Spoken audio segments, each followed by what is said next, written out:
Hello guys, today's video ng ating account integrity ni Facebook. So ayan ang mga nakasulat yung restrict or disable.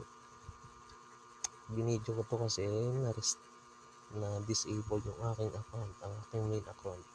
January 19, 2026 siya na-disable. Isang buwan na ngayon pero wala pa din ako natatanggap na email na bumalik yung account ko. Sana guys is bumalik nga siya. Ayan, the following. Sabi doon, hindi ko daw sinusunod yung community standards niya.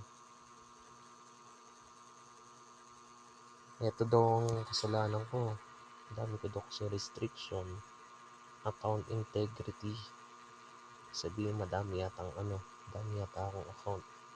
So, ayun nangyari sa akin. So, yun lang. Maraming salamat. Thank you.